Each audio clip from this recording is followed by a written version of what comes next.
It is a new album tour. This is the first album of our new album tour, and you will notice that this month is Mustard to Mainstream. Every Tuesday at 8:30 p.m. Arizona time, I'm going to be digging into one Mustard album and one mainstream album. Today, we begin with Paul Simon's Graceland, and we will be following that up with Faust after we had a vote, so that's why we're doing Paul Simon's Graceland first.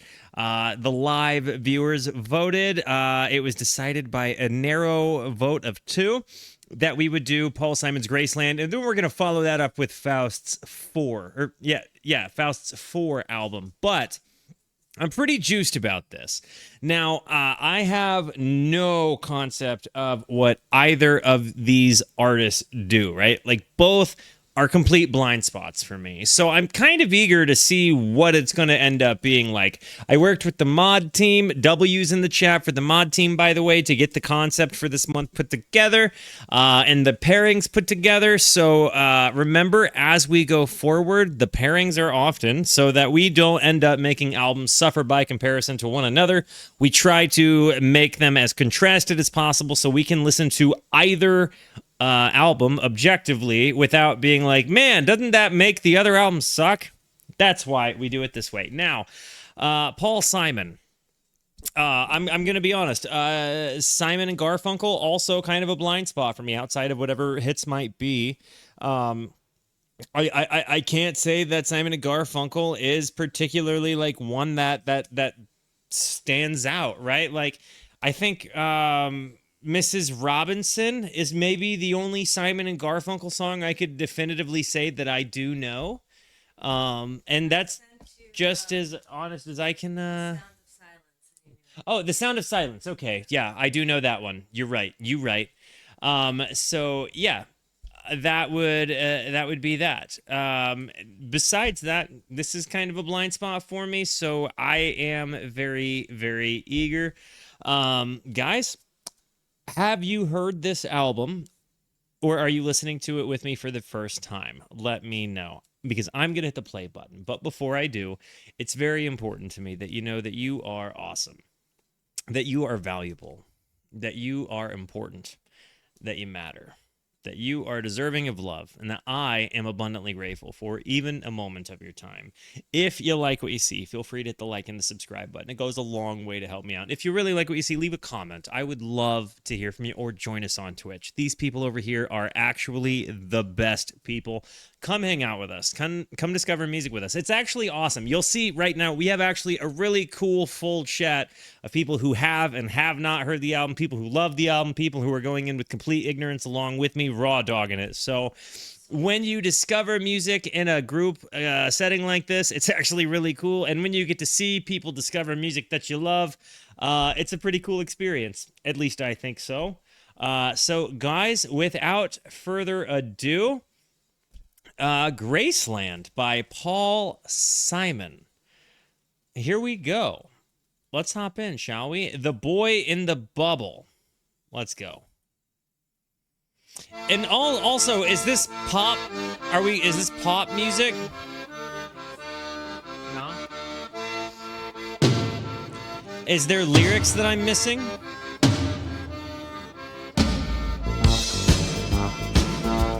Ooh.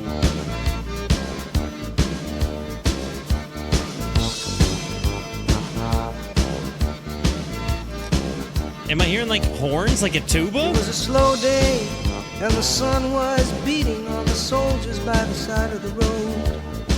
There was a bright light. Listen to that snare. Shattering of shop windows. The bomb in the baby carriage was wired to the radio. These are the days of miracle and wonder. This is the long distance. That really is like kind of a farty bass sound. It's got such like a almost a like a tamed shotgun snare, which is very, very characteristic of the 80s sound. It's like a snare tuned so high that you almost feel like it's fake or electric or pre-recorded, but it's not. It's like just like the tightest chain ever. But at the same time, you've got this like maybe fretless farty bass kind of thing going on. I'm not quite sure. It almost maybe like a modulated kind of phased sort of thing. I'm not sure. The bass tone, you guys. So it is a fretless bass. A marching snare. That absolutely could be. It's definitely yeah. We're doing Graceland. Can somebody get me a genius to this, by the way? Just because I'm hearing the lyrics here. I'm gonna run it back because there really was a lot to kind of pick apart there in the beginning, and his voice comes in so present. Thank you, thank you, thank you. W's for JJ, and let's go back. What is this? The accordion?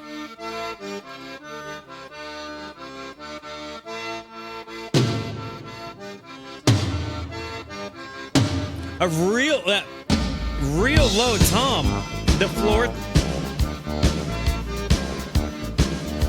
When you're like, is it a floor tom or is it a snare?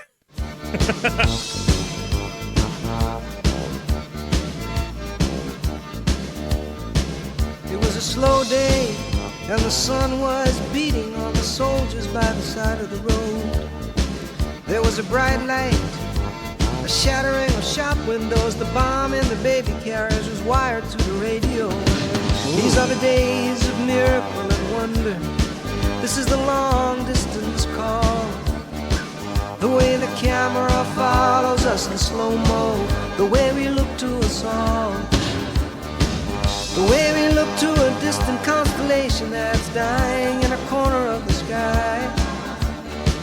These are the days of miracle and wonder. And don't cry, baby, don't cry, don't cry. Dude, so I feel like this is something that I would hear at like a pub in Boston or something, right? Like, I don't know if it's the accordion, but I really, really, really, really like the sound, and the lyrics paint such a like vivid imagery there, right? Like it was a slow day and the sun was beating on the soldiers by the side of the road. There was a bright light, shattering of shop windows. The bomb in the baby carriage was wired to the radio, right? Like it paints a war scene to you, and then. You know, these are the days of miracle and wonder. This is a long distance call. The camera follows us in slow-mo. Like, I don't quite know. You go from one extreme to the other. The way we look to a distant constellation that's a dying in the corner of the sky. These are the days of miracle and wonder. And don't cry, baby, don't cry. Thank you for the tig-ol' bitties, by the way. It's kind of interesting that you go from like an apocalyptic kind of beautifully painted apocalyptic picture, and then you end up in it's almost cheerfully melancholic and catchy as hell.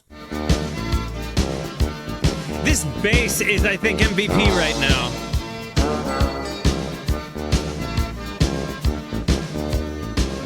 It was a dry wind, and it swept across the desert and curled into the circle of blue. And the dead sand falling on the children, the mothers and the fathers and the automatic earth. These are the days of miracle and wonder. This is the long distance call. This drum sound, honestly, is such a good drum sound. This is a really, I think the way that the panning happens, like I know you guys hear me like glaze a drum edit whenever I can hear it. It really does kind of do a full transition to where you get a left to right pan when you do a tom run.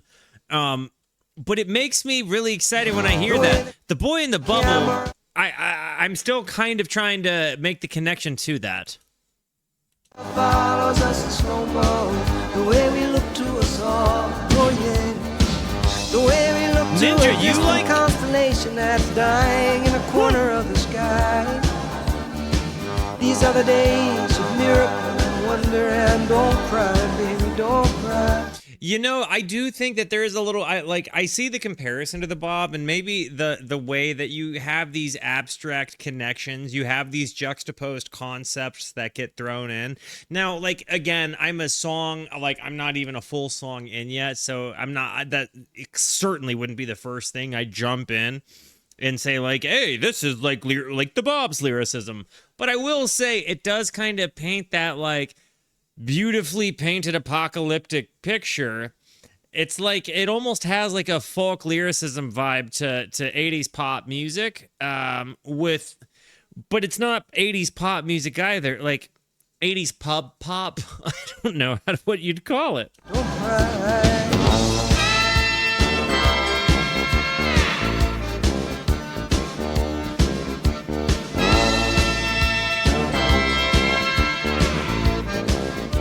Do you think, you in the chat right now or you in the YouTube comments, I'm sorry I'm this far in, but I'm curious, just your personal preference, do you find that you like the Bob's writing or the Paul Simon's writing better? Like, are you team American songwriter Bob or Paul? I'm just interested.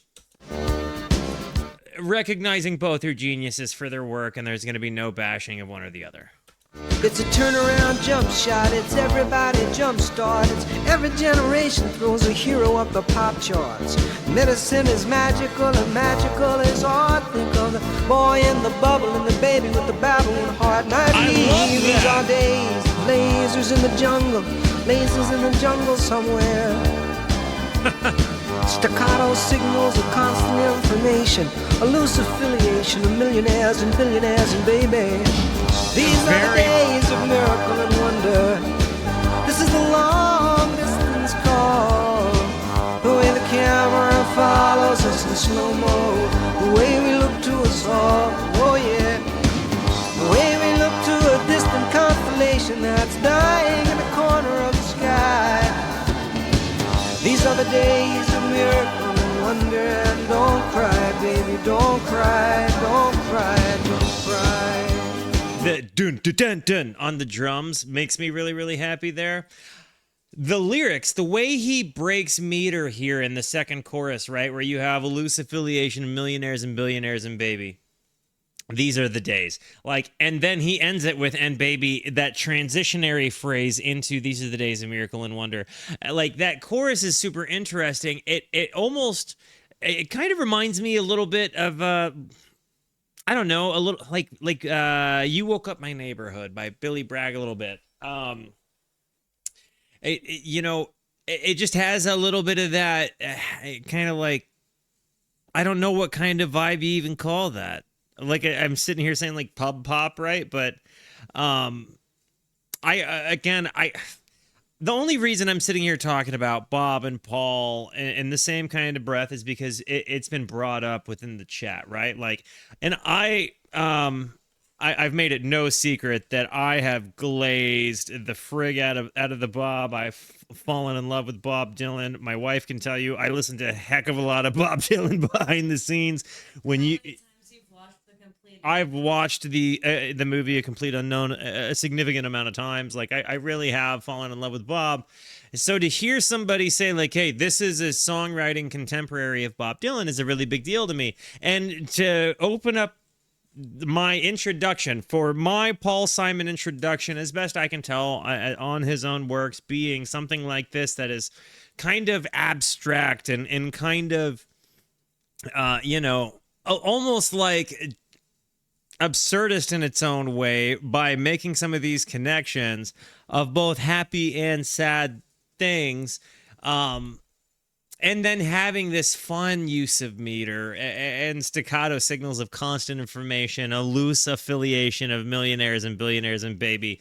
These, again, that whole bit was just a fun and exciting thing to me. That's fun songwriting, and that he kind of lets the song evolve around the music is just good stuff. So yeah, the next song is the title track, and what's the most popular song on here? You Can Call Me Al has a lot of plays. I don't know that I've ever heard that song. Let's finish this. These are the days of miracle and wonder, and don't cry, baby, don't cry. I love this bass sound. The drum sound has been really tasty. This is good stuff, dude.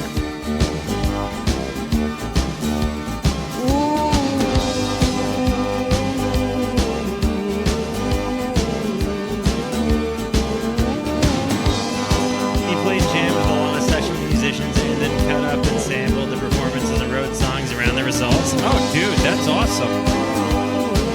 What a fantastic introduction, man.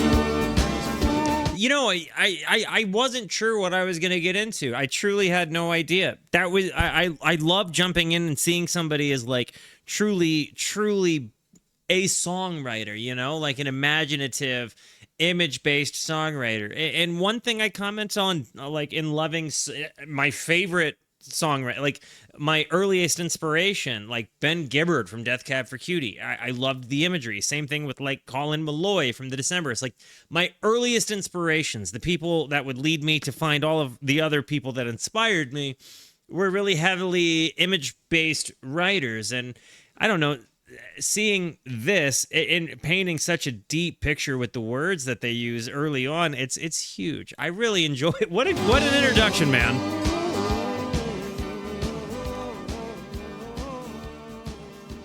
Why do you think he called it The Boy in the Bubble?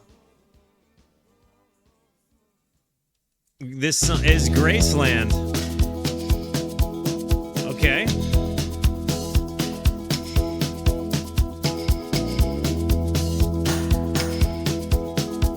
Hey, Crimson, do I have any Simon and Garfunkel in the hopper right now, dude?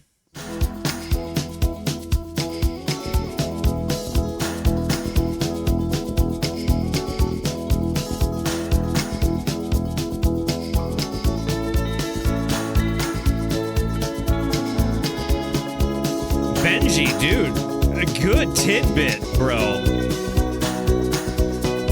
I love this chorusy lead in the back, just like bow. The Mississippi Delta was shining like a national guitar. I am following the river down the highway through the cradle of the Civil War. Oh yeah, I'm going to Graceland, Graceland, to Memphis, Tennessee. I'm going to Graceland. Am I? Poor boys. The bass line, everything about that moment was really, really wonderful. Like, again, I'm going from I am following the river down the highway through the cradle of the Civil War. I am following the river down the highway. And then you get this whole transition right here. I'm going to Graceland. Memphis, Tennessee. The bass tone in this album is nuts. Poor boys and pilgrims with families, and we are going to Graceland. And my traveling companion is 9 years old. He is the child of my first marriage. But I've reason to believe we both will be received in Graceland.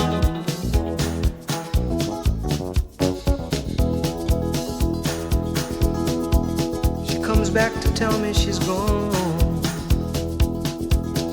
As if I didn't know that, as if I didn't know my own bed. I love the way it shifts. As if I'd never noticed the way she brushed her hair from her forehead. How far into Paul Simon's career as a professional musician is this? Like, I'm saying, when this album came out, it looks like this came out in 1986, right? Like August 25 of 1986. So, how deep into his catalog? This is late in his career, proportionately speaking. So, like, at this point, in theory, he's already kind of been an innovator of music, correct? And in this, he's just kind of exploring a new era, or a new sound for himself. Like, tell me where in his career he finds himself. And if I don't happen to read on the video, I'm vain. I watch my own videos later to see your comments if I ask questions that I don't get the answers to. I do want to comment on how I just love the instrumentation. I love hearing these kind of reiki guitar things happening that are fast, and reverby and very lush. I mean, it's a very wet guitar sound, but it's really exciting for me to hear the use case, again, in context with the bass as well. You've got these really jangly, trebly, reverby, wet sounds.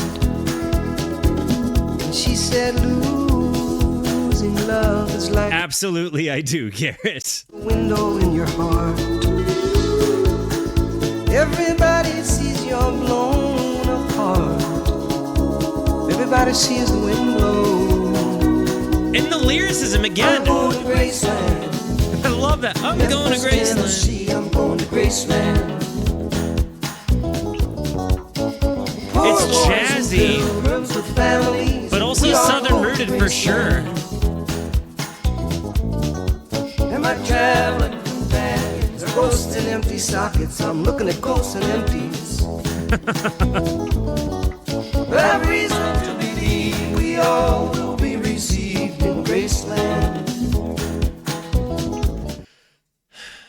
The best way I think I could put this is it really does feel like when I see his lyricism and we go through this, it really does feel kind of similar to Dylan in that, like, he kind of runs all over the place with his meter and how many words he decides to throw in and how many words Paul Simon decides can fit within the meter that he has made.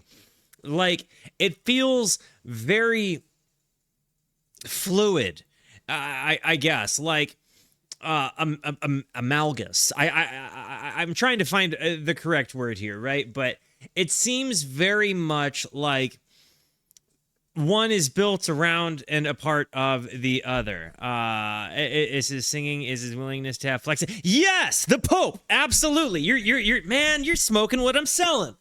This guy gets it. The Pope, this guy gets it. I love it.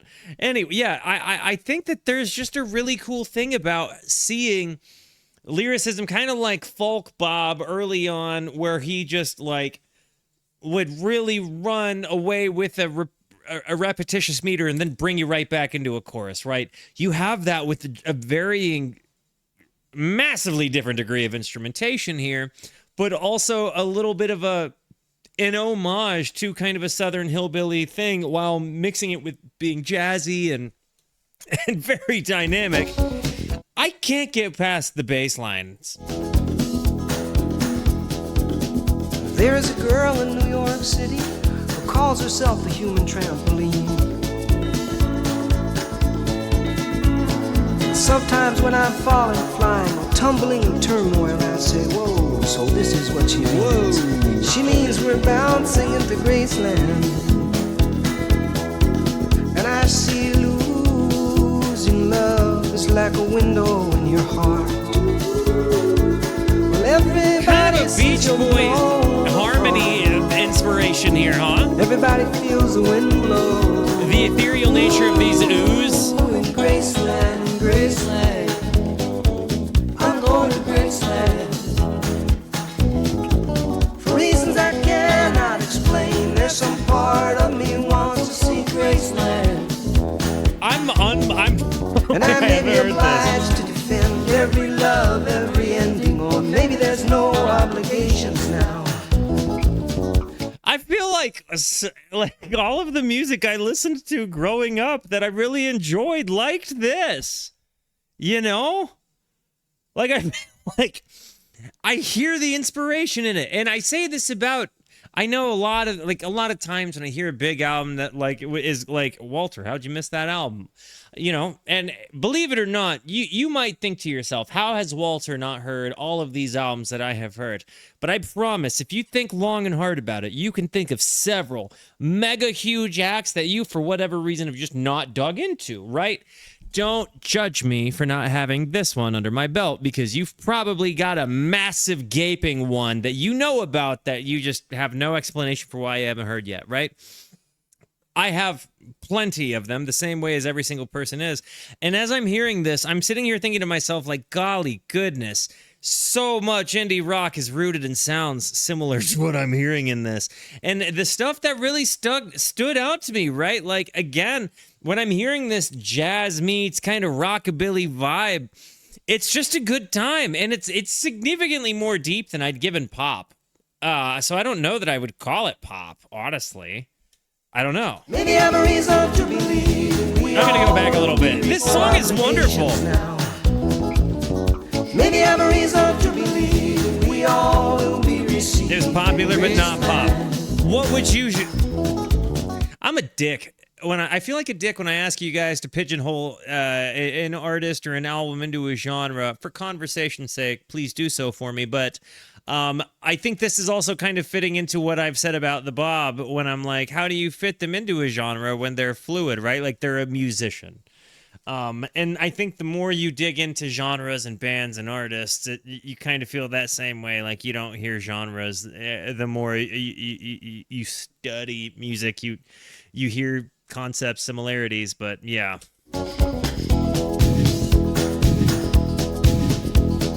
World music pop. This snare sound, dude. Pop.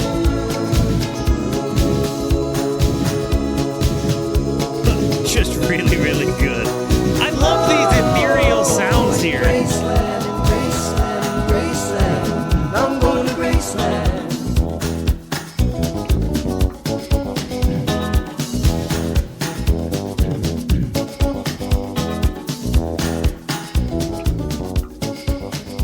Can we agree that the farty bass sound, though, is the most appropriate way to define that bass sound?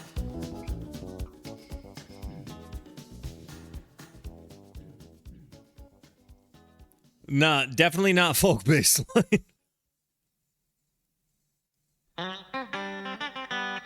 Okay, so this one is called I Know What I Know with General MD Shrinda and the Gaza Sisters.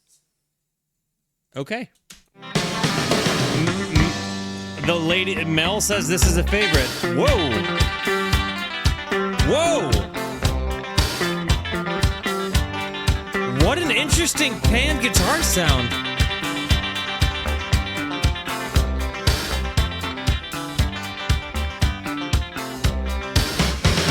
She looked me over and I guess she thought I was... What?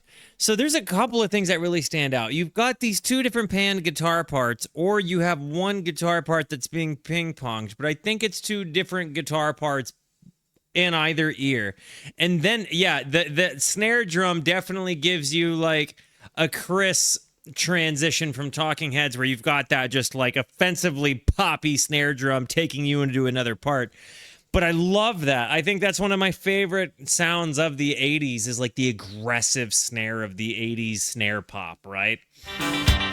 But you've got these really bridge pickup-y, almost out of phase to like pickup sound guitar sounds. And kind of a La Bamba-y thing happening. And then you get this She looked me over and I guess she thought I was all right. All right in a sort of a limited way for an all and that bass line. She said, "Then I know you from the cinematographer's party." I said, "Who am I to blow against the wind? I know what I know. I've said what I've said. We come and we go.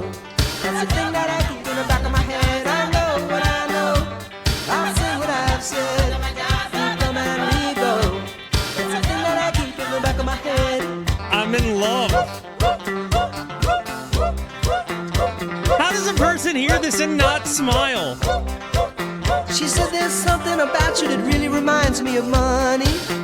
She was the kind of girl that could say things that weren't that funny. I said, "What does that mean? I really remind you of money." She said, "Oh, who am I to blow against the wind?"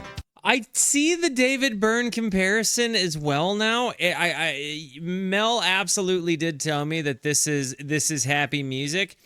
This is just a smile in a song, you know? And the Afro beat kind of thing, I definitely see that influence here. And I think because of that may be where you find that Talking Heads comparison. Where is Paul Simon from? Is he a New Yorker? He is. Got it. Again, it's exciting. Well, and when I started getting into the Talking Heads, I'd say that was perhaps the first time I'd ever really gotten a vibe for like Afrobeat in music, right? Where that was maybe the first time I'd ever heard that sound and identified like, hey, this is Afrobeat.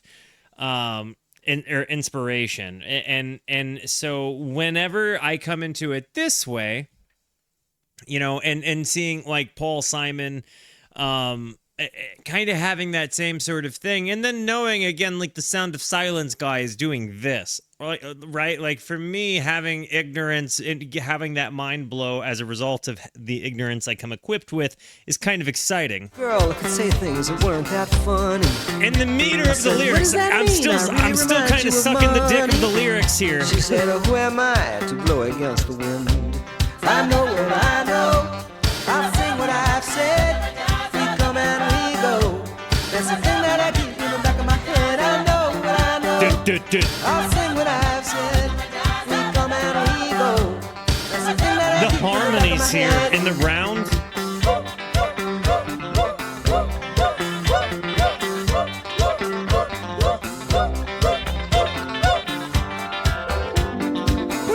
Is that a harp?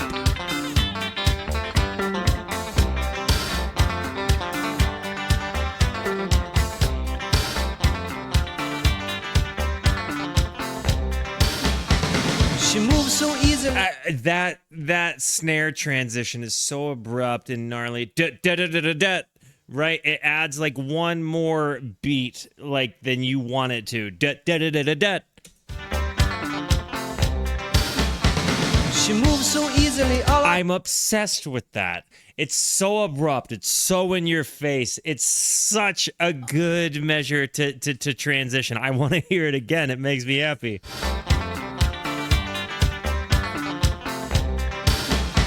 She moves so easily, all I could think of was sunlight. It really moves, dude. I said, aren't you the woman who was recently given a Fulbright? She said, don't I know you from the cinematographer's party? I said, who am I to blow against the wind? I know what I know. I'll sing what I've said. We come and we go. Can anybody give me what the background vocalists are saying? I do in the back of my head. I know what I know. I'll sing what I've said. So Paul Simon was the one introducing Afrobeat to the mainstream.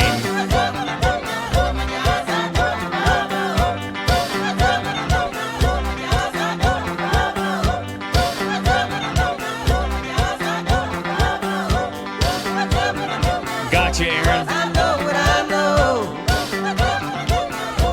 I know what I know. I know what I know. Dude. I know what I know. Not at all what I saw coming.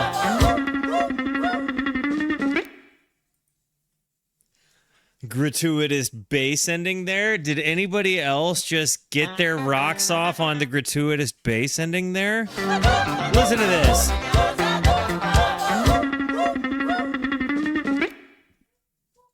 That they kept that in. Bass boner for days. I got an actual bass boner from that, like without question. And again,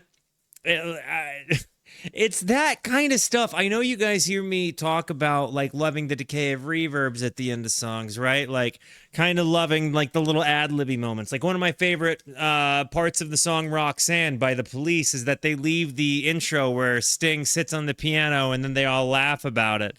They leave that in there, and that's part of the take, right? Like I love moments like that. And there's just something very musical about letting a funny moment like that happen, because every musician in the world does that. And so I don't know, the fact that they kind of embrace that and let that be here, it just makes me happy. And when there's something very earnest that speaks to just the artist and the musician and kind of the chaotic nature of being an artist and a musician in moments like that, that just makes me really appreciate it. Anyways, guys, I got to run an ad. And then we are going to come back. This is a perfect 3 so far. What an introduction. I am psyched. Be right back.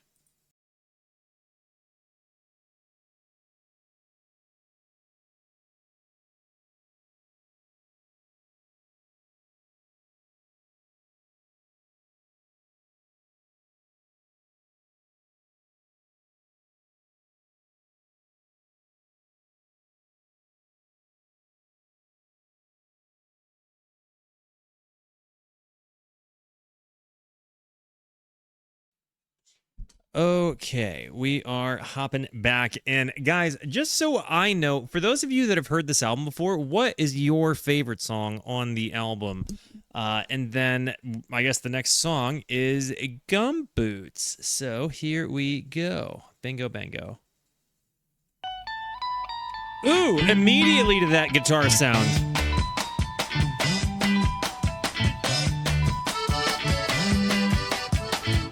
Ooh.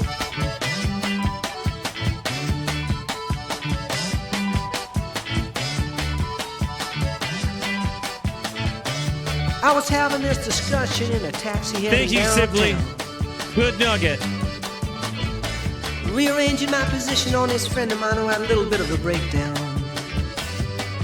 I said, hey, you know, breakdowns, common breakdowns go, so what are you gonna do about it? That's what I'd like to know.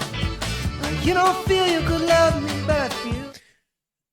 Da, da, da, da, da, da, da. You could be my. What is that song I'm thinking of? You could be my. I don't know. I feel like I mean this song sounds like another song. But I can't think of it. Honestly, I don't. It reminds me of a lot of stuff. I was having this discussion in a taxi heading downtown. But I'm wondering if it reminds me of Paul Simon stuff that I'm familiar with and don't know that I know is Paul Simon. Does that make sense? Rearranging my position on this friend of mine who had a little bit of a break. You could be my bodyguard. Who sings that song? Is it Bodyguard? I could be your da-da-da-da. That is that's that song. So that's a Paul Simon song. I sent you that one. And so that's one I know. So okay, yeah, guys, look at me discovering stuff. Down. I said, hey, you know, breakdowns, common breakdowns go, so what are you gonna do about it? That's what I'd like to know. I love this you song. You don't feel you could love me, but I feel you could. It was in the early morning hours when I fell into a phone call. Believing I had supernatural powers, I slammed into a brick wall. I said, hey, is this my problem? Is this my fault? If that's the way it's gonna be, I wanna call the whole thing to a halt. And you don't feel you could love me, but I feel you could. You don't feel you could love me, but I feel you could. Ooh.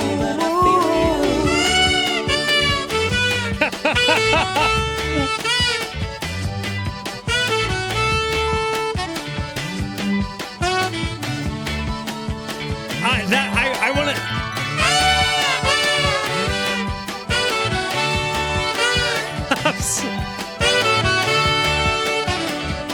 Holy cats, man! What a good moment in music. I was walking. That instrumental was such a good. You guys want to run that back? That moment was really good. I really loved that. That saxophone thing. That was dope. That might have been my favorite moment on this album so far, dude. The trumpets thing, not saxophone thing. Yeah.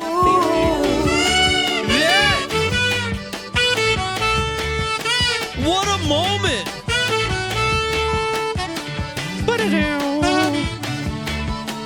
Mark. And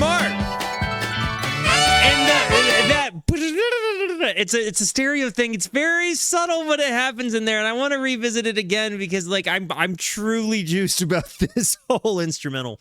But listen to it; it's almost like a wind chimey thing that kind of goes right to left ear, right? It is sax. Thank you.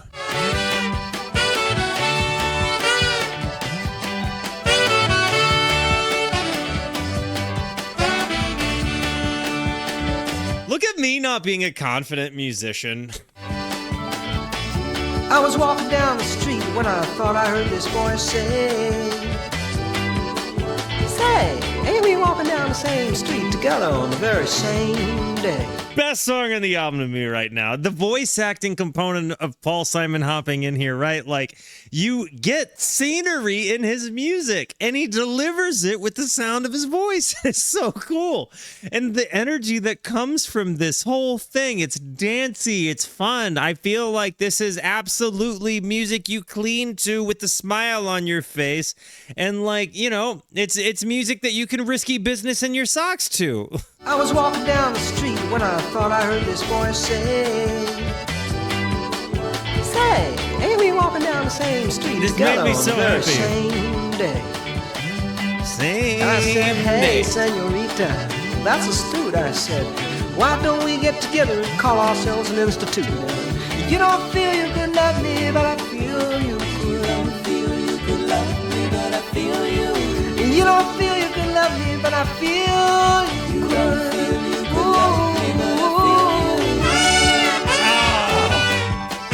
We got it again.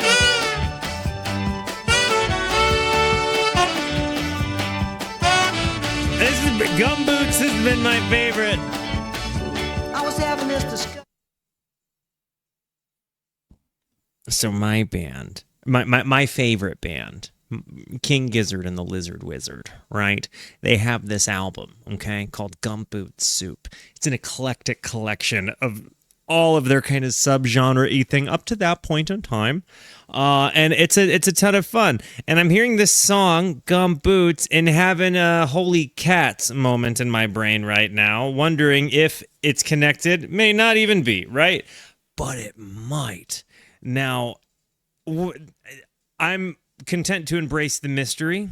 I'm content to say one has nothing to do with the other, but I'm also content to say it might. And that, to me, is exciting. Because, again, if it does, right? Like, I found another Easter egg within my favorite band, and that's really cool. And a deeper layer of understanding that. Does that make any sense? That's super dope. How many of you guys made the King Gizzard and the Lizard Wizard connection in as much as a maybe even up until this point, besides me? Might just be beginner's luck by Giz. Tara, what do you think? You think I'm onto something? Does this theory carry water here? You think I'm smoking hopium? What you think?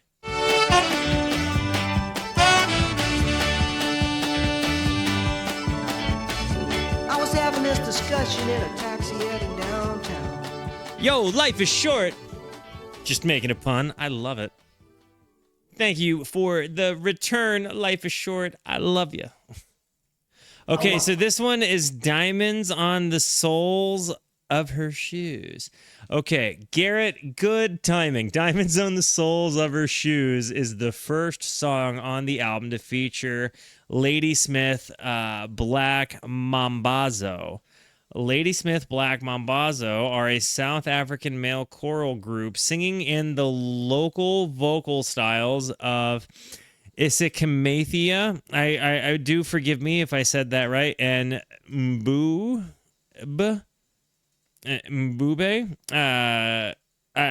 Forgive me. They became known internationally after singing with American Paul Simon on his 1986 album Graceland. They have since won multiple awards, including 5 Grammy Awards, W's for those guys, the 5th of which they dedicated to the late former South African president Nelson Mandela. W's. Okay, so this song is apparently dope. Diamonds on the Soles of Her Shoes.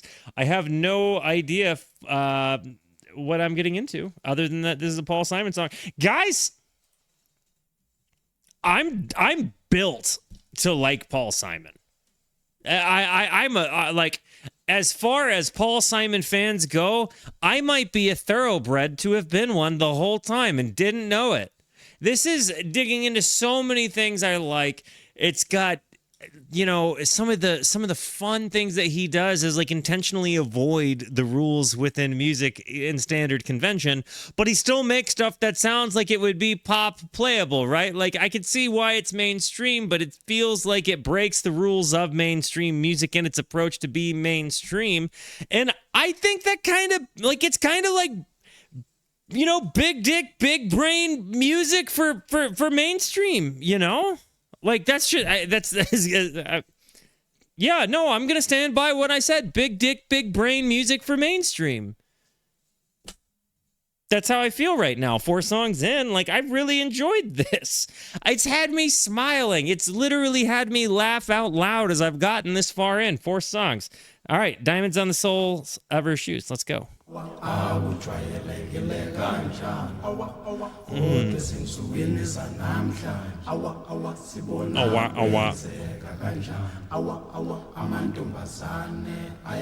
a rich girl, she don't try to hide it. Diamonds on the soles of her shoes. He's a poor boy, empty as a pocket. Empty as a pocket with nothing to lose. Sing ta-na-na, ta-na-na-na. She got diamonds on the soles of her shoes. Ta-na-na, ta-na-na-na. She got diamonds on the soles of her shoes. Diamonds on the soles of her shoes. Diamonds on the soles of her shoes. Diamonds on the soles of her shoes. Diamonds on the soles of her shoes.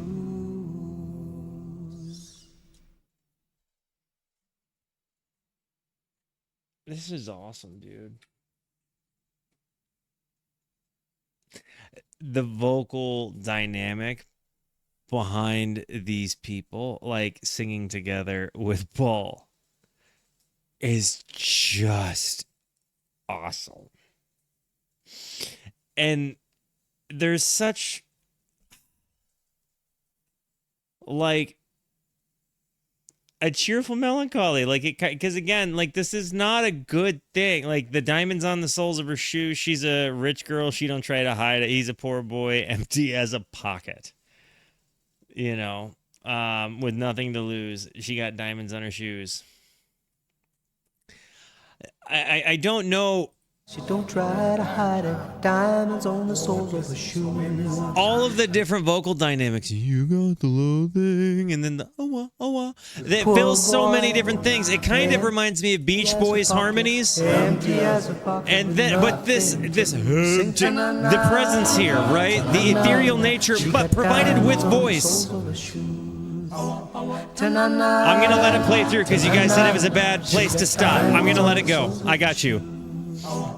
Diamonds on the soles of her shoes. I'll give us the full build. Diamonds on the soles of her shoes.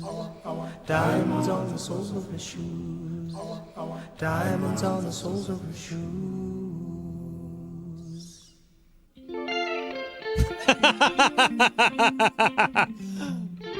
I stopped it before that. I stopped it before that.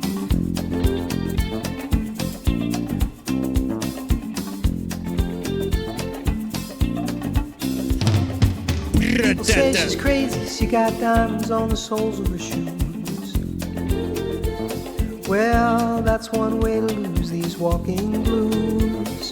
Diamonds on the soles of your shoes. She was physically forgotten, but then she slipped into my pocket with my car keys.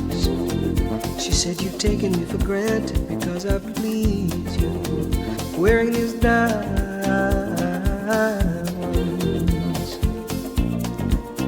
I don't even know what you call again this kind of music, but I'm literally drifting away in what feels like an island breeze.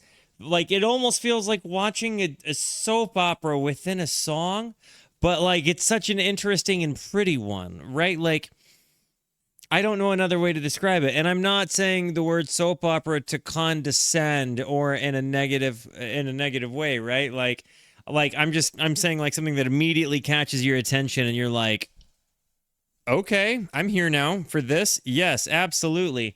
The other thing about it is like you go from such an interesting, like we started right here. Don't try to hide This is where we were. diamonds on the soles And of then your we shoes. end up with this moment right here. And then bop. Amazing reverby washy sound here. And then we get yes, you get that transition, everything about it, man. I mean, I'm juiced about this. And I could say, ooh,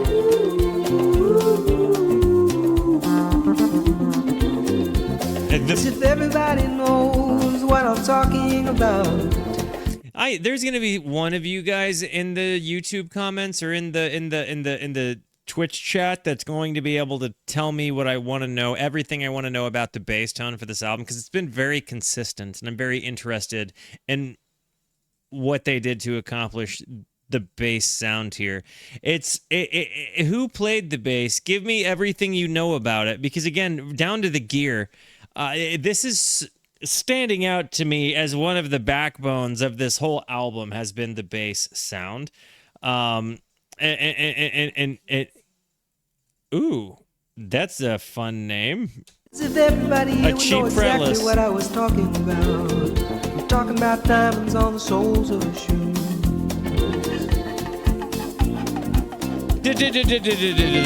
What was that noise? Talking about. I'm talking about diamonds on the soles of your shoes. Like a scraping a wound string? And the trumpet?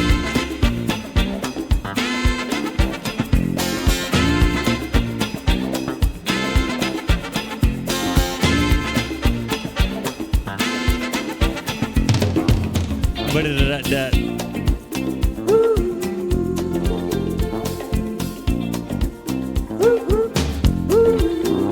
This album is the sound of good vibes, dude. That bass. She makes the sign of a teaspoon, he makes the sign of a wave. Really? The poor boy changes clothes and he puts on aftershave to compensate for his ordinary shoes. YOLO Tango.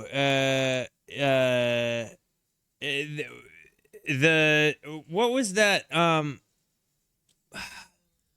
What was it? It was a city rock kind of thing, but it wasn't city rock. Uni gave me the album. I'm having a heart and it wasn't Himiko Kikuchi. Who was it? I listened to back-to-back songs.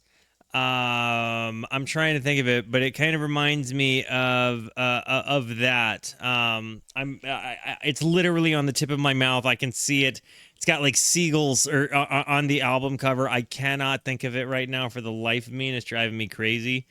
But please let me know who that is, because again, this sound is kind of reminding me of that. Aftershave to compensate for his ordinary shoes.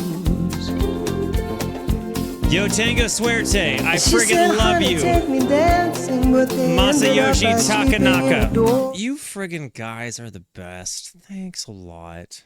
Do you guys hear the comparison? Away by the bodegas and the lights on over Broadway, wearing diamonds on the soles of their shoes.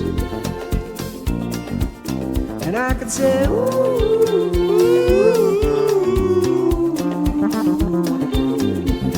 and everybody Yes, here would Crimson. know what I was talking about. I mean, everybody here would know exactly what I was talking about. I'm talking about diamonds.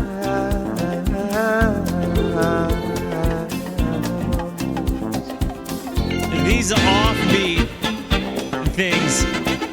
Oh man.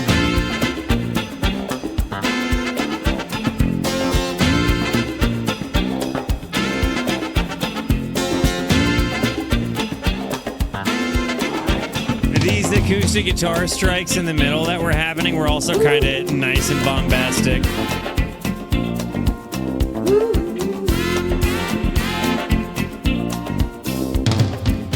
People say I'm crazy, I got diamonds on the soles of my shoes, yeah. Well, that's one way to lose these walking blues. There's diamonds on the soles of our shoes. Get rid of the blues. Okay.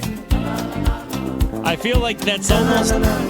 I feel like that's got to be like a comment on, like an ironic comment, right? Like, hey, I know how I'm gonna get rid of my sadness. I'll just put diamonds on the bottom of my shoes.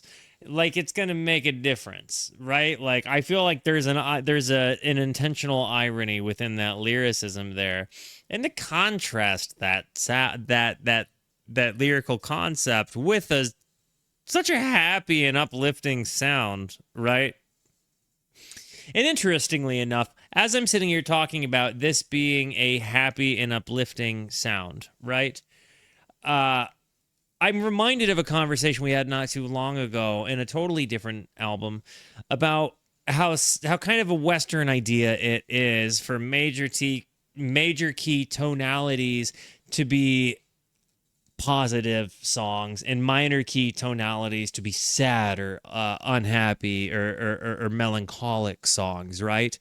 And I feel like this is kind of one of those interesting concepts where you hear this massively upbeat sound, but then you have almost a satirical concept of, you know, the best way to get rid of blues is to throw money at it, right? Like, and that in and of itself makes this song a genius song, besides all of the feel-good vibes that come with it. I'm just really impressed, again, when you really digest, and then you, again, the journey you go on in this song. You start off a cappella, and it's moving. It could almost be the a cappella thing the whole time, and you're like, all right, cool. I'm so down for this. One way to lose these walking blues. Diamonds on the soles of my shoes. Ta-na-na-na, ta-na-na-na, ta-na-na-na, ta-na-na-na, ta-na-na-na, ta-na-na-na.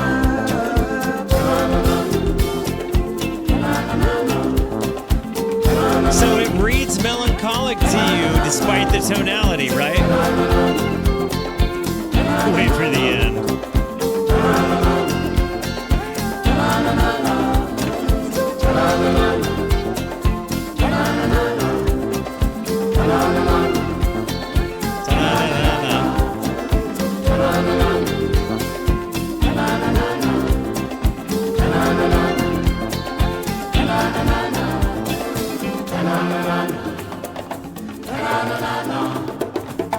Your friend's band played this at your wedding?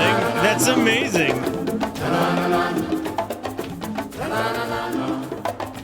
And I love that it was your friend's band. That just means your friend, you're like, your wedding was dope. You had your friend's band play at your wedding. That's dope. I love it. Guys, the concept of Graceland, right? And you hear this song, it almost feels like there is intentional irony to this. Like, some of the things that you hear, but it's also kind of layered and abstract. And I like that I'm sitting here trying to, you know, there's an element to this where you just kind of have to let it happen and recognize that there is something to think about. And I think that's by design. But I think a lot of it is that you kind of let the music happen and let what feelings happen.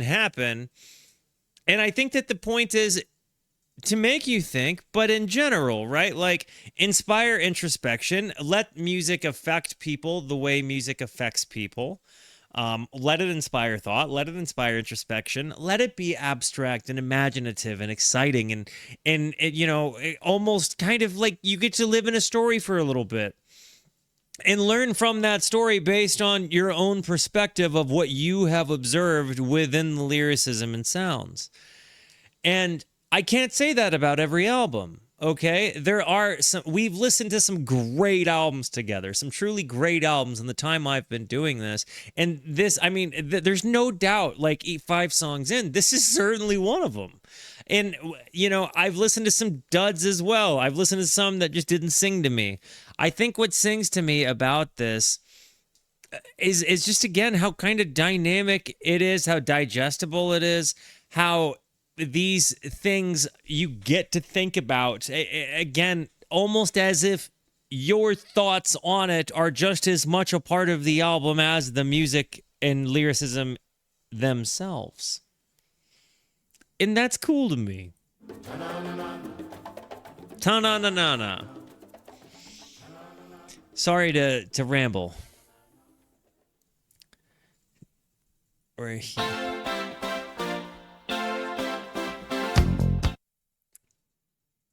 This earlier, I was like, hey, I think here we are.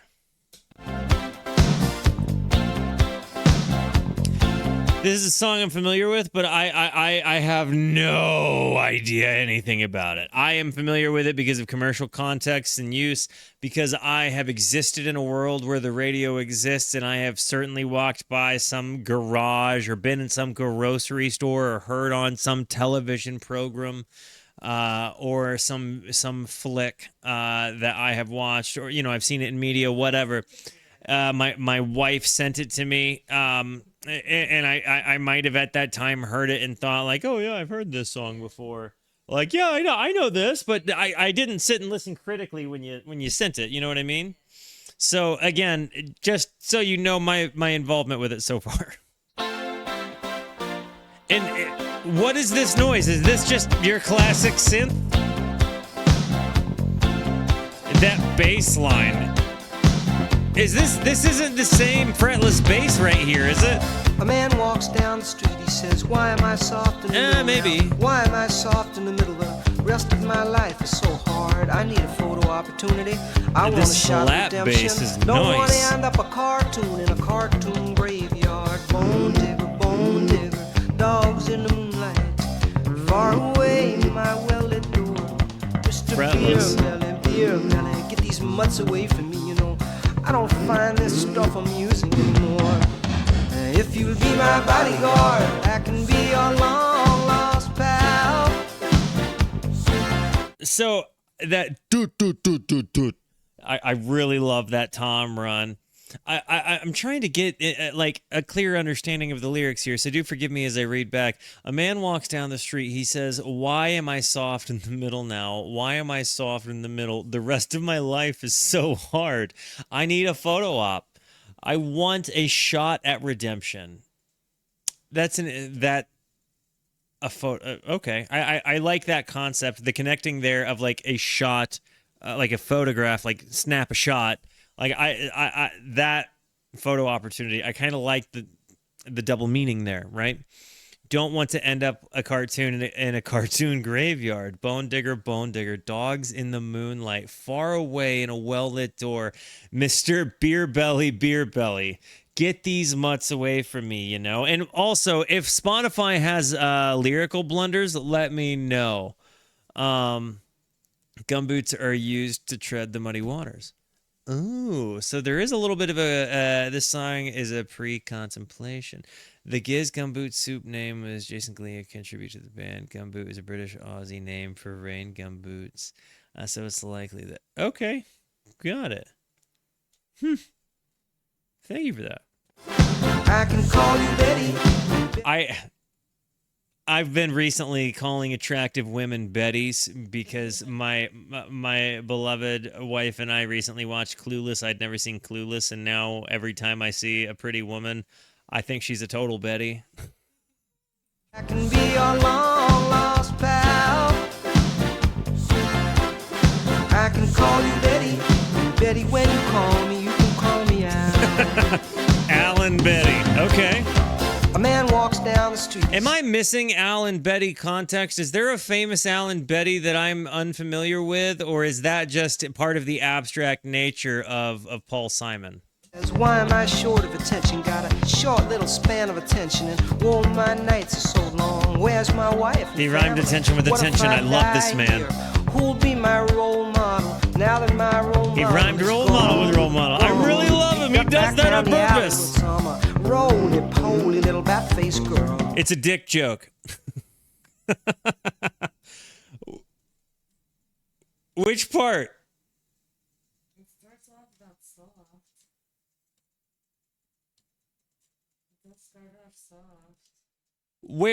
Where is the dick joke I'm missing? Is Paul Simon penis core? Short little, okay. Short little span of attention, and whoa, my nights are so long. Where's my wife and family? What if I die? A short little here? span of attention. Who'll be my role model now that my role model is gone? He ducked back down the alley with some roly-poly little bat-faced girl. All Roly-poly. along, there were Little incidents bat-faced and girl. accidents. There were hints and allegations. Dude, the drum sound. Can anybody give me some context on that? Because that sounded like a very edited do. It had like almost a reverse drum sound at the end of it. Gated reverb. Thank you.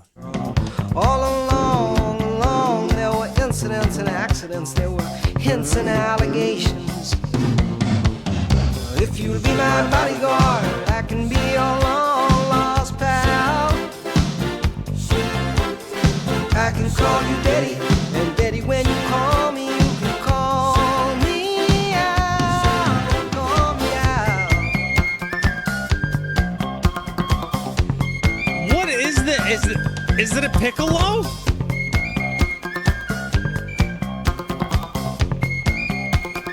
A flute? A penny whistle? The bass line.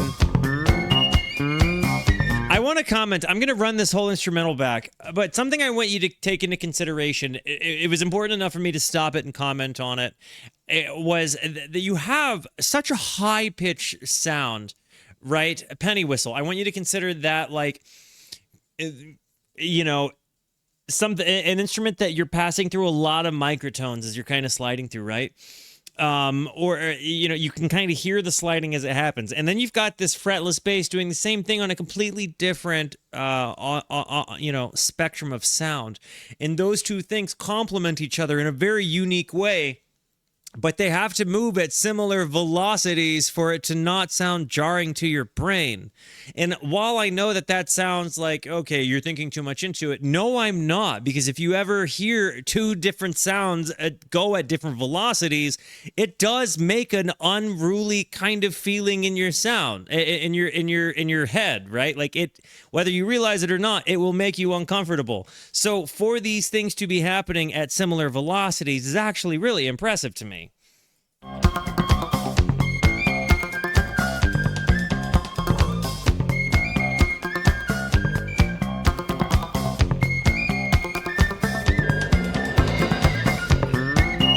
Right here. It's actually Chevy Chase playing all the instruments.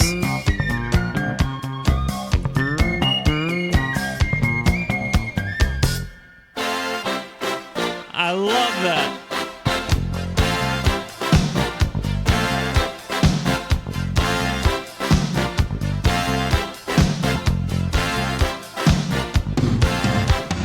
It's a nickel whistle. Down the street, it's a street in a strange world.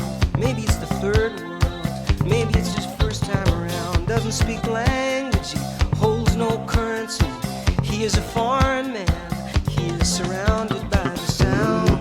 Another thing I really want to talk about is like when you hear the guitar, rhythm happening in the back. It's very it's kind of Bob Weary in its unique bop bop bop.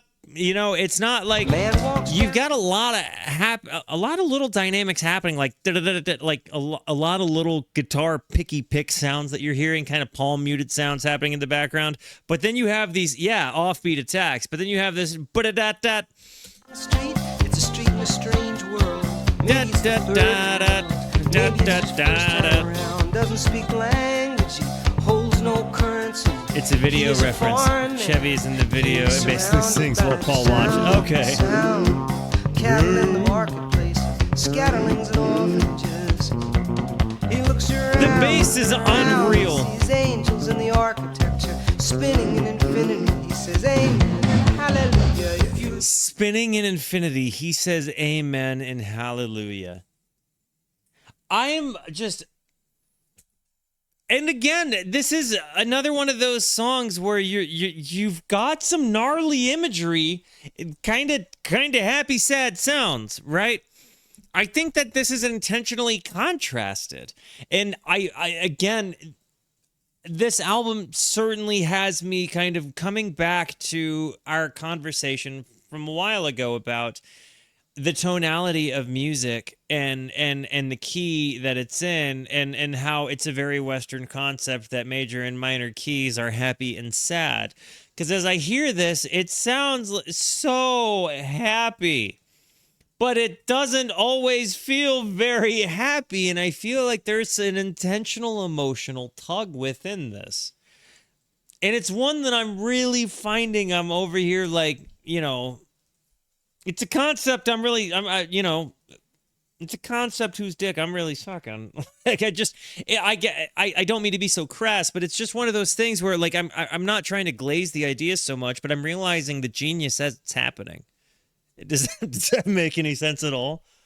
And again, to see these kind of, I don't know that I could talk about too many other lyricists that would make me be like, yeah, this is kind of abstract and Bob Dylan-esque. You know, I think Bob Dylan is, since I've discovered him, and one of the things I really liked is that it's like I can't think of too many people that wrote like him.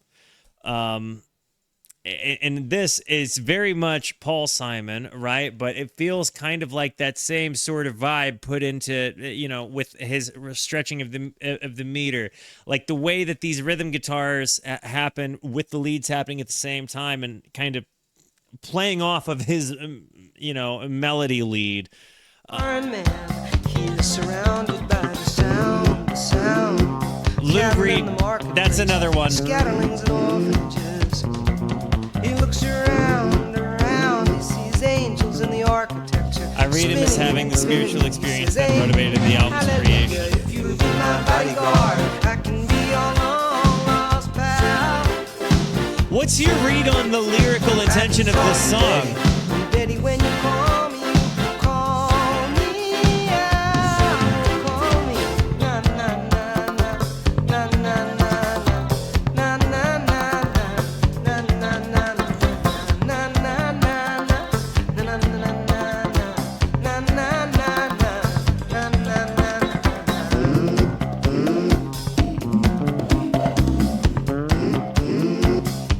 The hand drum sound is so nicely tuned in this as well.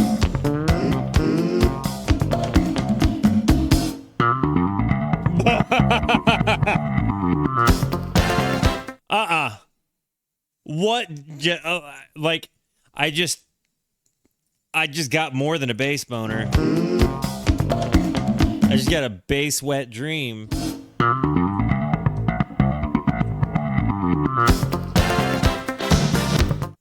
I want to dissect that noise because it's almost like it's got its own gated reverb sound, because there's like a kind of.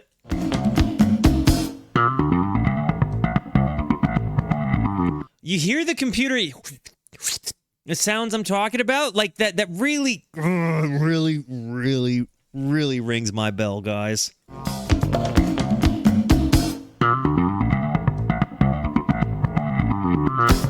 There's like a reverse bass sound happening, and he's got this amazing slap, like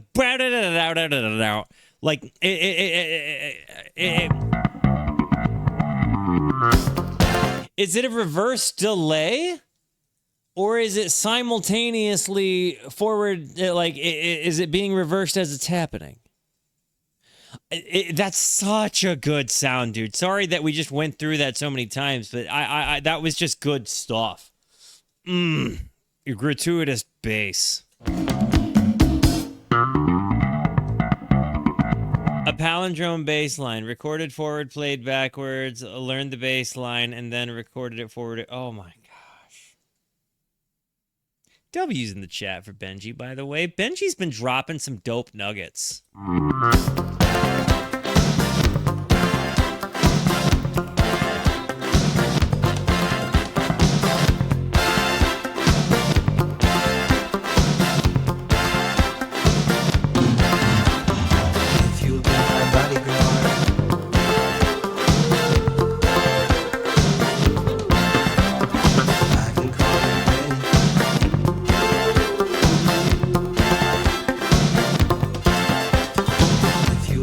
little leads, bink, bink, bink, bink. These little guitar parts are just nice little not necessarily ad-libby, but it's a nice little filler sound, like that kind of. It's so busy. When I say filler sound, I mean to say that this is such a busy song that there's so many different things happening that fit in just nice and comfortably to the sonic spectrum without getting in the way of it. Like, the song doesn't get in the way of itself, and it has an incredible amount of sound. And it's not easy. I challenge anybody to make their own music and not get in their own sound's way, right? Like, it's not as easy as you think. And to make so many sounds fit and have those layers all shine through is not easy. And that they're doing this in multiple both ears, really nice. There were infinity bajillion bass notes. Yeah, welcome to microtones. And sorry if I've paused a bit more on this album as we've gone through it. Oh my gosh, I'm 6 for 6 right now. Sorry if I've paused this album a little bit more as we've gone through it. I guess when I'm wowed, right? Like, okay, and this one is called Under African Skies. Here we go. I love this guitar tone. Love a nice little clean reverb there. Bass line.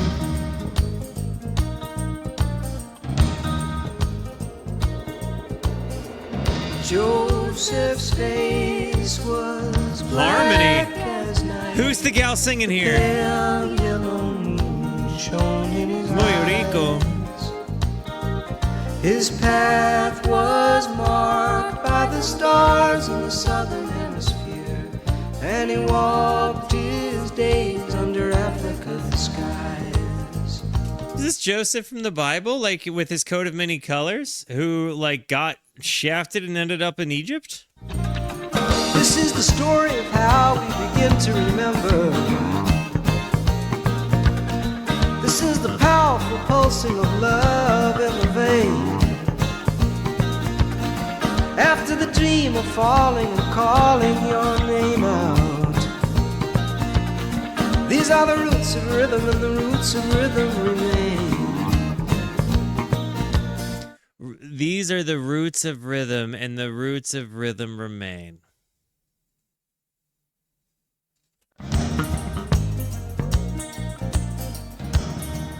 You ever hear lyricism that just like makes you smile because the concept just hits your soul? That's what just happened. In early memory, mission music was ringing around my nursery door. I said, take this child, Lord, from Tucson, Arizona. Shout out. Give her the wings to fly through harmony, and she won't bother you no more. This is the story of how we begin to remember. This is the powerful pulsing of love in the vein. After the dream of falling and calling your name out. These are the roots of rhythm, and the roots of rhythm remain. There's something huge there about this. I don't know. I'm seeing the sound of that. You know, I've said many times that there is wisdom in the desert, and maybe because I'm seeing Tucson, Arizona here, right? But like, I guess it's just easy for me to kind of have imagery to put with this one. After the dream, I would really like to know your read on this song too. Like, we kind of go from talking about Joseph, presumably in his, the guy with the technicolored coat, and then you end up in early memory. Mission music was ringing around my nursery door. I don't know the transition of scenes there. It's almost kind of like a there and back again scenario. because now it's looking like we're transitioning into another Joseph moment here. And I don't know, is he comparing, I have no idea. These are the roots of rhythm and the roots of rhythm. And I love that I have no idea.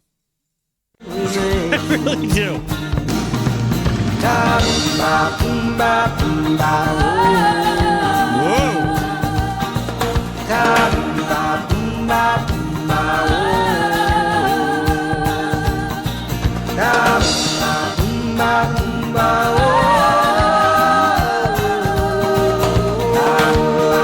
Do we all agree that the bass is the MVP? Joseph's face was as black as the night, and the pale yellow moon shone in his eyes. His path was marked by the stars in the southern hemisphere, and he walked the length of his days under African skies. I think maybe a big chunk of what Paul Simon does is intentional juxtaposition, and kind of leaves you to try to fill in the pieces. I think he intentionally juxtaposes things and lets you try to make your own connection, and that to me is interesting. And perhaps it's not supposed to mean anything. Perhaps it's just music that is, right? But I like that I sit here and wrestle with these concepts, because that to me is really cool. And again, the bass line among this whole thing, the way the entirety... It's like we're using the studio as an instrument in this case, with these reverse sounds, right? Cowbelly sounds. I loved this. Dude, this is good stuff. This has been wonderful. 4 songs. We got to run an ad, and then 4 songs. So I will be right back.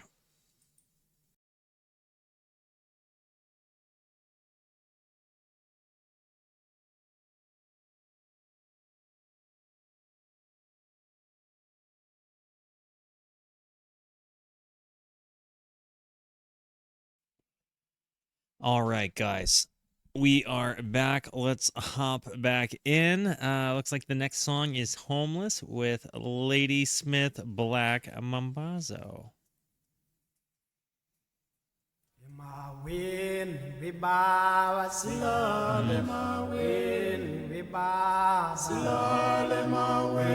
Can anybody give me a translation of what this actually means?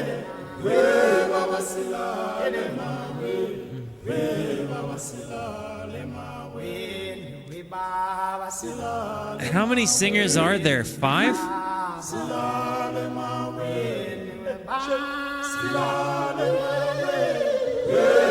Wow.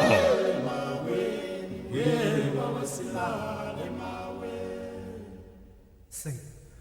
Homeless. Whoa. Homeless. Moonlight sleeping on a midnight lake. Homeless. Homeless, moonlight sleeping on a midnight lake. We are homeless, we are homeless. We moonlight sleeping on a midnight lake. We are homeless, homeless, homeless. We moonlight sleeping on a midnight lake. Can somebody give me this one too? 10 guys.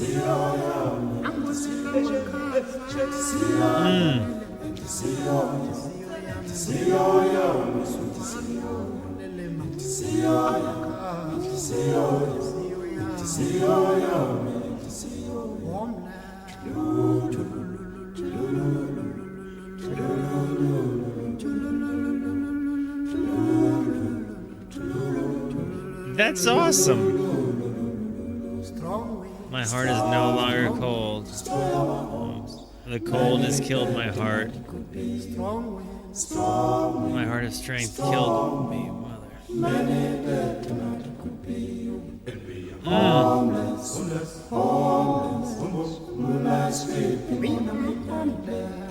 Homeless, homeless, homeless, homeless, moonlight sleeping on a midnight lake.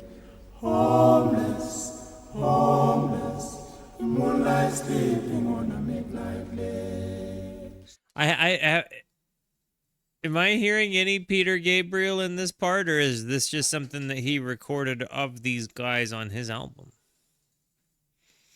Like, did he write the lyrics? Like, tell me about Gabriel's involvement in this. Somebody say, somebody sing, hello, hello, hello, somebody say. I said Peter Gabriel. Why the frig did I do that? I meant Paul Simon because I'm a dingleberry.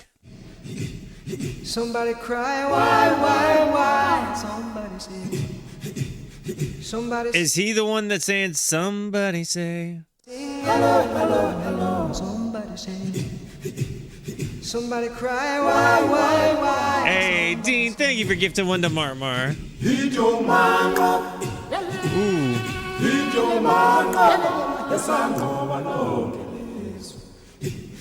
Got it, thank you.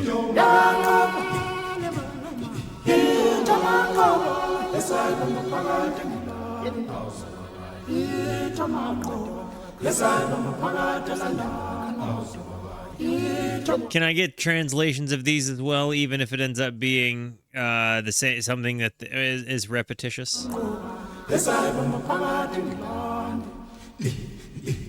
Somebody say, somebody sing, hello, hello, hello, somebody Dude, the harmonies are amazing. somebody cries, why, somebody say, somebody sing, hello, hello, hello, somebody say, somebody cry, why,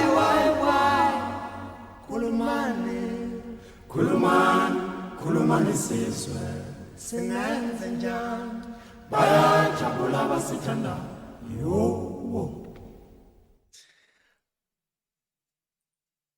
I love that song in the context of the album. It wasn't my favorite on, like, I can't see myself necessarily revisiting that unless I just decide to sit and listen to the album in its full entirety, right? Like, I'm probably not going out of my way to hear that. Any of the ones above, I would probably listen to by themselves or in the context of the album. This is the first one that I probably won't put a plus on. But again, not that I didn't enjoy it. I'm talking about just like returned by itself for me ability, not dunking on the song. At all. What's up? You're only reacting to my favorite album of all time when I'm out. I can't be there. Oh my gosh, Going Optimal. What's up, man? Love you, buddy. Well, I hope you get to it on YouTube later then. W's in the chat for that guy. I love this sound right here. Crazy Love Volume 2. I love the... Why Volume 2?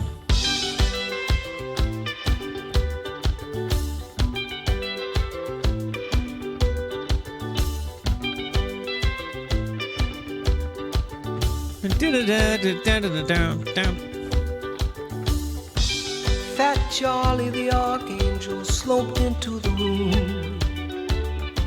He said, I have no opinion about this, and I have no opinion about that. Okay. Sad as a lonely little wrinkled balloon. Dude, this guitar part with the 4 on the floor right now is just giving me a big old tuning fork chime in my loins. Fat Charlie the Archangel sloped into the room. He said, I have no opinion about this, and I have no opinion about It's about his that. second marriage to Carrie Fisher. He was married to Carrie Fisher, like Princess Leia herself, dude? Is this before or after? Like, is this his current marriage to Carrie Fisher? Or is this saying about his relationship ex post facto? Fat Charlie the Archangel sloped into the room. He said, I have no opinion about this, and I have no opinion about that. sad as a lonely little wrinkled balloon. A lonely He little said, "Well, I wrinkled don't claim balloon. to be happy about this, boys, and I don't seem to be happy about that. Oh. I don't want no part of this crazy love. Got it. I Thank don't you. want no part of your love. I don't want no part of this crazy love. I don't want no part of your love.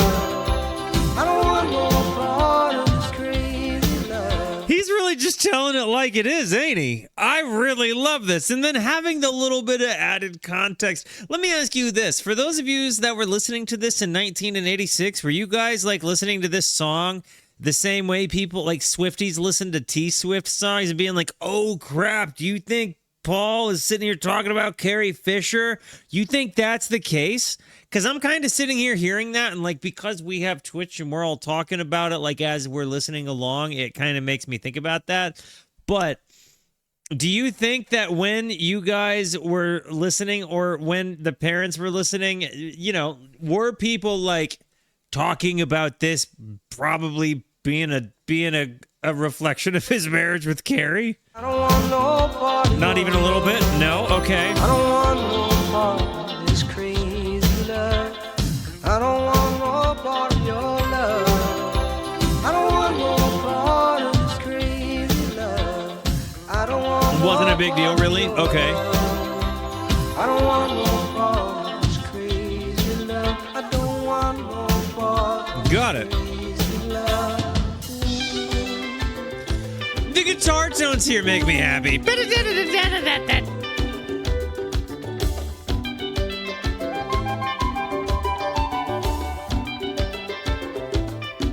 Was that a flute or a key sound? I like the because it had like either a reverb on the flute sound, or it was a key. It was accomplished with the keyboard. She says she knows about jokes. This time the joke is on me. Well, I have no opinion about that, and I have no opinion about. I like that the lyrics. I like that his lyrics. I know I keep pausing it, but I like that his lyrics are similar to a lot of people in that they're often, frequently just kind of instruments within the song, right? Like sometimes it feels like not every lyric has an intention other than to fit the space he wants it to fit. I like that a lot. There's just something about that that makes it exciting to be like, what? There's almost like a stream of consciousness and storytelling sort of way about his lyricism. And kind of like he just throws you in at medias res to whatever it is you're in at that time. And I love it.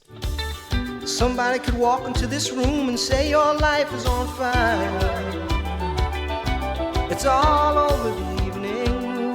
What show? All about the fire in your life on the evening news. I don't want no part of this crazy love. I don't want no part of your love. I don't want no part of this crazy love. I don't want no part of your love.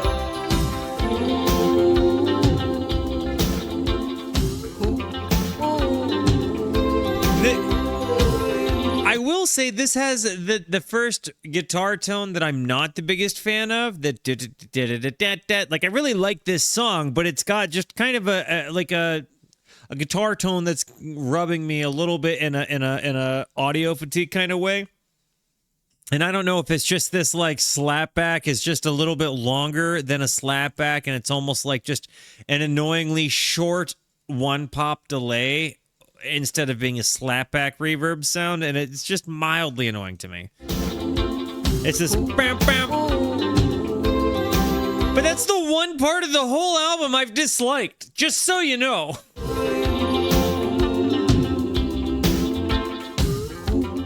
Bam bam. Bam.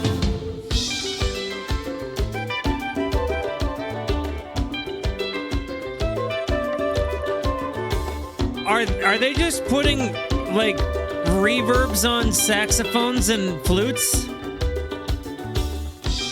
Fat Charlie the Archangel files for divorce. Class of 2009, born 91. Let's go. He says, well, this'll eat up a year of my life.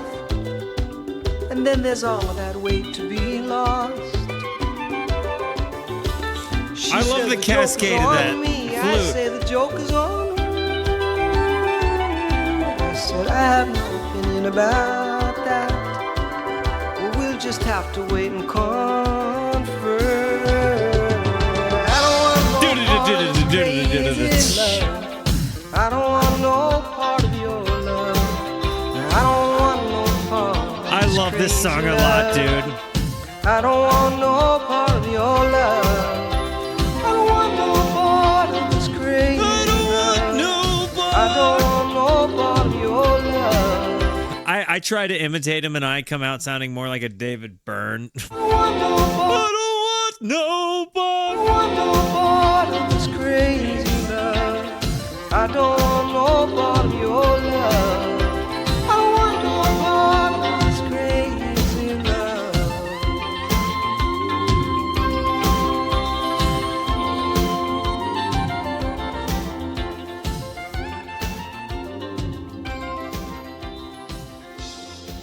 This was tremendous, by the way. Gooey cake, butter cake is better.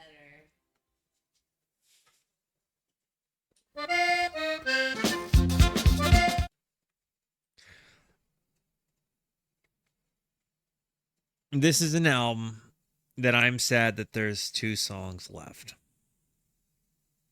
And that's a really cool thing.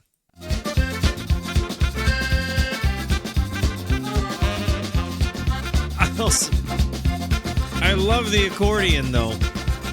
A long time ago, yeah, before you was born, dude. When I was still single and life was great, I held this job as a traveling salesman that kept me moving from state to state. Well, I'm standing on a corner of Lafayette, state of Louisiana, wondering where a city boy could go. The walking bass line. Dun, dun, dun, dun, dun, Catch a dun. little bit of those Cajun girls dancing the zydeco.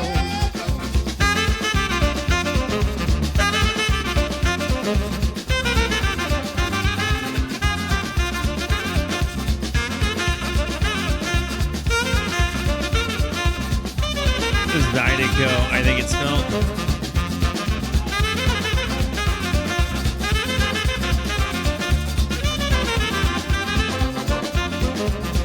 I want to hear that sax again. That was just a tasty music transition. And again,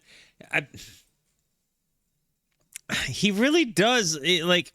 We end up in kind of an eastbound and down sort of storyline here, right? Like, and his we're again just getting thrown in at medias res. Like, I like this. Girl, she's pretty as a prayer book, sweet as an apple on Christmas Day.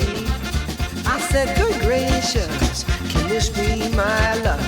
If that's my I wanted to hear the sax solo again.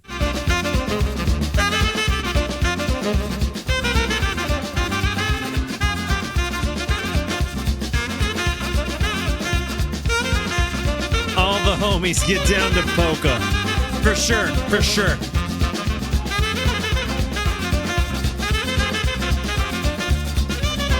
You know those polka guys are banging though, dude. Like you know that they're banging, dude. Along come a young girl, she's pretty as a prayer book, sweet as an apple on Christmas Day. I said, good gracious, can this be my luck? If that's my prayer book, Lord, let us pray. Well, I'm standing on the corner of Lafayette, state of Louisiana, wondering what a city boy could do. The energy of this song, it just has me happy. Maybe drink a little red wine. I don't know who Good Rockin' Dipsy or the Twisters are. Can anybody give me context on that? That's right.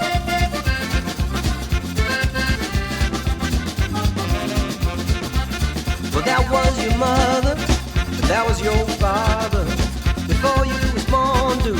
when life was great. You are the burden of my generation. I sure do love you, but let's get that straight. You're the burden of my Well, I'm generation. standing on the corner of Lafayette, across the street from Republic, heading down to the Lone Star Cafe. This is kind of one of those timeless concepts, right? Like, that was your mother and that was your father was before you were born when life was great, but you are the burden of my generation.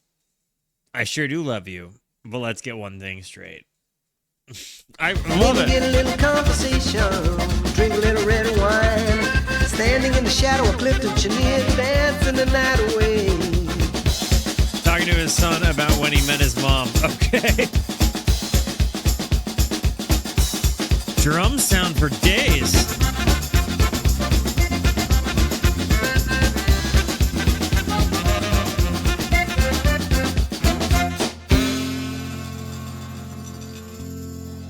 We're coming up on the last song of the album. I'm actually really, really, really sad. This album has just been amazing. Intro, Los Lobos. Really high energy in this drum sound. Electric drum sound? It had like the reverse sound there. You hate everyone else my age? Fair enough.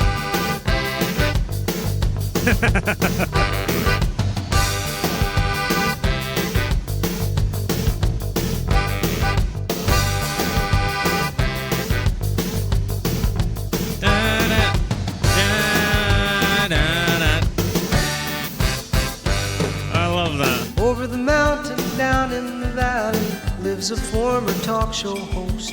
His voice is so reverbed out there. It's very washed out, and it's so different. It's so different, when, like compared to the rest of the entire album. This is the first time where he kind of comes in with just a washed reverb sound on his voice. Over the mountain, down in the valley, lives Very a former ethereal. talk show host. Friggin' love you, Everybody and knows Margosa. his name. Get that guy whatever he wants. He said there's no doubt about it. It was a myth, the fingerprints. You hear this acoustic guitar sound? They're all the same. Well, the sun gets You did it. Benji, that's a really, again, dude, dope nugget. This album is a testament to not having label pressure and creating for the love of the music. You know, I think that really rings through in this. And because it doesn't sound, again, mainstream necessarily to me at all. This certainly doesn't ring mustard to me, but of course it did hit the mainstream, right? Like, this was massively popular. And I see why. This has got a good vibe to it, but it's a good vibe that makes you think that maybe it shouldn't be a good time, right? Like, not everything that sounds like a good time is a good time, and I feel like this album is kind of a good conscientious reminder of that. Also, I very much love that it is a good time. It's wonderfully rooted in imagery. His lyrics and the way his lyrics interplay and kind of fluidly move with the music is amazing. The fact that it's kind of got like that folk vibe to it, but folk vibe meets like complex instrumentation. Amazing. The bass sound of this album has just kept me rocking a bass boner super hard. I am very impressed with this album in its entirety. And again, it's one of those albums that when you listen to it as a whole, I think it's worth more than this, some of its parts. And as just taking the sum, just taking its parts, it's also really good. And it's got so many songs that you could return to by themselves. But when you listen to the whole thing in its context, it's fantastic. All of this kind of sad stuff being Graceland. Happy and sad. Awesome. and the sun goes down ever since the watermelon, and the lights come up on the black pit town. Now somebody says, what's a better thing to do? And that kind of that bridge pickup Telecaster sound might be a Strat too. Somebody says, what's a better thing to do? Well, it's not just me and it's not just you. This is all around the world. Out in the Indian Ocean somewhere, there's a former army post, abandoned now just like the war. And there's no doubt about it, it was the myth of fingerprints. That's what that old army post was for. Wow. The The myth sun of gets bloody fingerprints. and the sun goes down ever since the watermelon. And the lights come up on the black pit town. What does ever since the watermelon mean? Watermelon. And the lights come up on the black pit town. Somebody said, what's a better thing to do?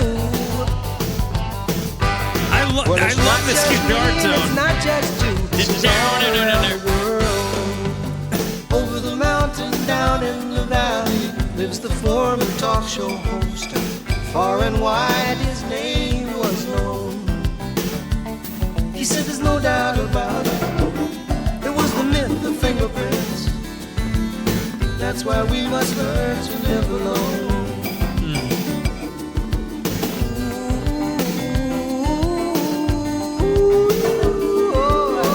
I love that.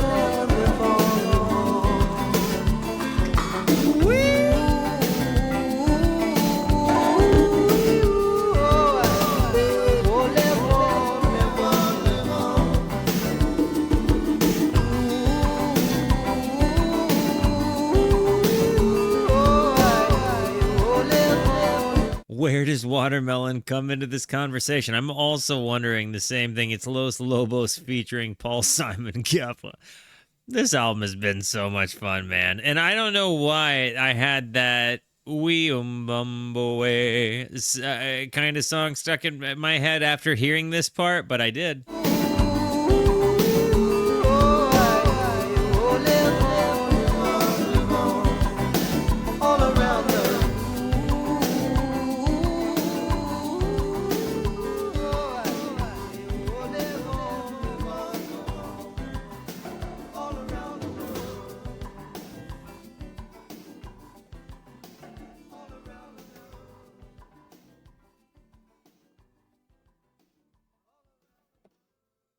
This song was a wonderful close to a wonderful album. This song was a wonderful close to a wonderful album, and it looks like Born at the Right Time tried to come there at the end. Gotta stop that. Guys, 1986. This album had an incredible amount of commentary. I know I was ridiculously verbose, and I do apologize, but I feel kind of justified in it. This was a lot to dig through. And honestly, like the albums that are great typically end up naturally having a bigger commentary and a bigger conversation about this. Realistically, I think Gumboots is probably my favorite from this album. I really enjoyed the frig out of that, and since I've heard it, and honestly, like, it's diamonds on the soles of her shoes. This section right here, like what I imagine the closing of side A and the intro of side B to be, was probably my favorite chunk of the album. And then Crazy Love also really stood out to me. I think that it stands out as very distinctly. It sounded like an album that came out of the 80s, but it also sounded very different in its kind of mixing and mastering. I don't quite know how to speak into the ingenuity into some of what it was I heard, right? Like, that truly was a distinct and different bass tone than I think I can't think of too many use cases where that bass tone could work and that it was seamlessly executed throughout the entirety of this album was amazing. The lyricism and the fact that the lyrics were just as much an instrument throughout many points of this was also just incredible to me. You know, and again, I liked that it painted an abstract story often. I liked that it used juxtaposition and you know, kind of fed you just enough to wonder and create something in your own head, you know? It's like he gives you a landscape with which to imagine. And I think that that's a really beautiful part of what it was I just heard here. And again, not every album do I sit and just talk for that much extra time over the top of what it is I've heard. Like, it really does take a special album to get me to just not shut up. And this has definitely been one of those ones where I am yeah, I'm super wowed. And coming in with a complete blind spot, it's really nice to just kind of hear something that is noticeably different than anything else you've heard before, but also falls in something where you're like, you know, where that you just have not stepped into. What is your big, I haven't listened to that before, like the gaping hole, your artist that you, for whatever reason, just have not heard, right? Like nobody has explored all of music. What's the big hole? Like the massive band that you just have not listened to, or the massive artist that you just have not listened to for whatever reason. I'm interested. That question, because everybody's got them. You know what I mean? Everybody's got them. But guys, I love you. Thank you for being here. Thank you for listening to this wonderful album with me. Thank you for discovering it with me or just re-listening. Thank you so much for the positivity that you show both to me and to one another. Continue to be the best. And until I see you next, be introspective and consider the birds. Goodbye.